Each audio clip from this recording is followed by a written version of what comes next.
So my husband's been watching my videos because he's really good like that. And he said, you know, Amber, you're kind of serious. You're a little bit calm and you don't really show a lot of your personality when you're doing these recordings. I said, well, you know what I'm talking about? It's kind of raw and it makes people uncomfortable. It's kind of on the edge. And I've read people's body language before, and I've been talking to people before, and I've watched somebody, like, they'll be eating and they'll stop and they'll look at their plate and they'll like start backing away, like, I got to go get more food.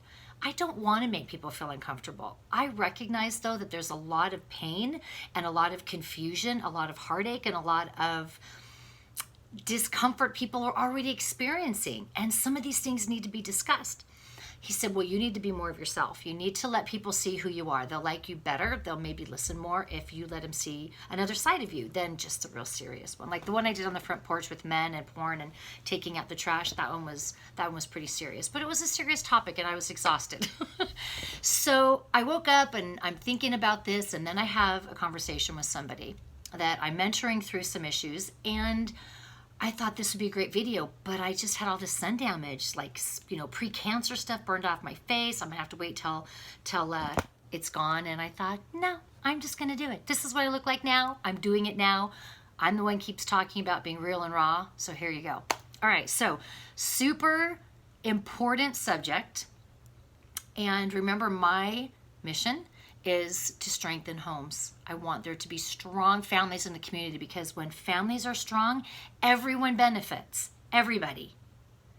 If the guy that you're going to pay for your gas has parents who are together and are working through hard stuff, and he's seeing that sometimes marriage can be hard, but he's watching his parents work it out, and he feels loved and he feels safe and he feels secure to the best ability that can happen, you're going to have a completely different experience than from somebody who's feeling insecure, feeling fear, worried about moving forward in his life, has a lot of, things going on at home that are bringing him pain, watching his dad yell at his mom, or he doesn't even have a dad around. And he doesn't even feel that his dad cares about him. You're going to get a completely different person. So I know I'm shooting for the ideal, but that's always okay. Do you ever just take a test and just say, I'm just shooting for a C? Well, maybe you do. I don't. I always shot for A's. So I'm shooting for A's. We may not always get there, but if people's lives just keep moving up, oh, it's such a good thing. All right, so here's the deal. I'm speaking to husbands and wives. And if you're not married, this video probably is still appropriate, because I recognize that not everybody that is married are watching these. So learning the language of intimacy with your partner is going to take a long time, which is why I am completely 100% against premarital sex. Anyone knows how to put a penis in a vagina. The animals do it. That doesn't take any skill. That doesn't make you more knowledgeable, more clever, more adult. Okay? So sure, anyone can have a one-night stand. I drove for some guy not that long ago for Uber, and he was so frustrated that he was having such a hard time finding a girl so he could just get laid. That's what he was talking about in the car. And I said, is that what you came to Vegas for? He goes, sure, isn't that why people come here? I said, I don't think everybody comes here for that reason, but I guess there's some people that do. He goes, well, it's such a difficult thing. I said, well, you could go pay somebody. He goes, no, like, I want to find a girl and like hook up. And I said, well, what makes you think that there's just a plethora of girls that come out here and just want to be the receptacle to some guy who just wants to get laid for the weekend? And he's like, I don't know. I said, no, I'm letting you know right now that most girls that would be worth your time, that have a little bit of class in them, are not just going to open up their legs and say, come on, do your business. You can go home and tell everybody you had a great time in Vegas. I said, there might be some people out there like that, but not the kind of girls, women that are really going to be worth your time. And, that started the ball rolling for him. So while I recognize that act can be performed, the act of intercourse can be performed by anybody who has working parts, right? Lovemaking, really true, deep, connecting love making takes time. It takes trust. It takes communication. It takes feeling safe. To say and communicate back and forth with one another. You have to be vulnerable. You have to risk hurting. You have to risk being hurt. And that is why I am a firm believer that the longer a couple works on this and the better it is for them in their discussions, the better it gets. I promise. If you put the time into anything, you're going to get the results that you want. And in this particular case, if both of your bodies function normally and you're willing to talk about it, you're going to reap the reward. And you don't have to even wait. It gets better, but you'll think it's fine right now. You're like, oh my gosh, this is the best it's ever gotten. And then it gets better and you're like, whoa, this is so worth the time that I put into it. So here's the deal. In order to establish that communication, there needs to be a time when you can tell your husband or wife what you like and what you don't like. I'm going to keep it super simple, okay? Like, don't like. There are things that husbands are going to try. They tend to be a little bit more experimental than the women do. So, and we actually have more experimental parts, if you want to know the truth. My husband calls them girly bits. We have more girly bits than the guys do, right? So husbands are more likely to try and experiment and find out ways that they can love you and bring you pleasure. And they are not all born with this like roadmap of this is exactly how you love, and you fill in the blank of your name, Amber, okay? Nobody handed my husband a book and said, here you go. I don't have a book. Here you go, and this is going to tell you everything you know about Amber and how Amber's body is going to respond and what Amber wants. That didn't happen. I had to tell him. Now, here's the thing. Nobody told me growing up, this is how you're going to communicate. In fact, nobody even said to me, you're allowed to communicate. You are allowed to enjoy this immensely and to your full capacity, and it's okay for you to share all of the ways that are successful when your husband's trying with him and give him good feedback. Not even close. In fact, really, the energy that was permeated when I was growing up was, if you enjoy this, then you're a slut. If you are sexually aware, if you find yourself being sexually stimulated in any way, then you're loose, then, you know, it can be dirty, which is, again, words I use when I'm talking to parents about do not, big X, don't say this to your children. So me being able to convey back to my husband, and I'll just use me as an example, if that bothers you, click off right now, because that might bother some people. I had to learn to give feedback to him. And that doesn't work most of the time, unless you've had a previous conversation when you're in the middle of making love.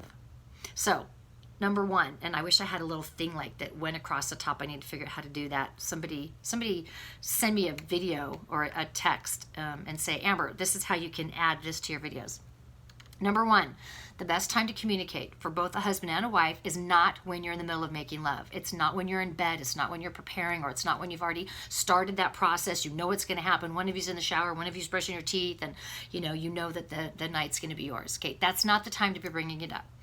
It's a time outside of the bedroom. I mean, I don't even be in the bedroom. I'll be honest with you.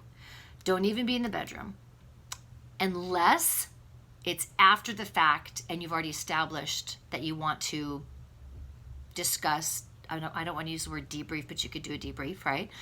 Sometimes afterwards, some couples I've talked to are like, well, after it's over, we kind of like to discuss, okay, what worked, what didn't work, what would you like to do again, etc., etc. And afterwards, cuddling, holding, touching faces, very intimate, very connected, they can share that. If that works for you and your husband, great time. Most couples that I've spoken to, it's not in the bedroom. They want to keep that space in the bedroom, around the bed, in the bathroom. They want to keep that, not reverent, but dedicated to that beautiful love relationship thing they have going. Okay, so when both of you are in a good place, that's a great time.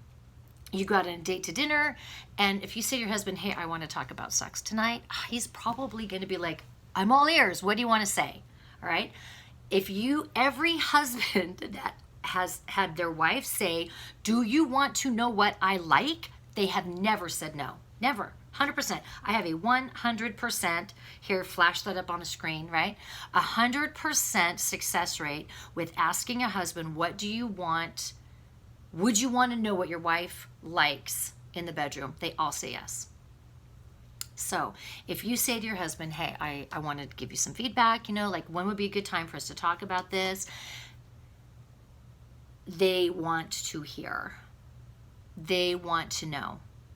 Your husband's, I don't know, I've never spoken to a man that said, no, I'm not comfortable talking about sex with my wife. I've never heard that yet. I've definitely heard it from the women. No, I don't want, no, it's uncomfortable. And you got to kind of work them through that. Most men, they're fine. They've been thinking about it a million times to one. Of all of the many times we've been thinking about things, and it's something that they're just wired. Talk to God about it when we get back to heaven. They're wired for it. So, women, not in the bedroom, not in the middle of an act. Here is a great way though. So let's say that you've had dinner. I know I'm jumping all over the place. This is not a prepared video. I have no notes. This is a conversation I had with somebody, and blah, I'm like vomiting this stuff out at you guys. Let's say that you've had the conversation. You and your husband went to dinner, and over the course of that, you said, hey, I want to give you some feedback about this. I want to share some thoughts. And you go home, you try it, right? And afterwards, you can talk about it if you've already established that.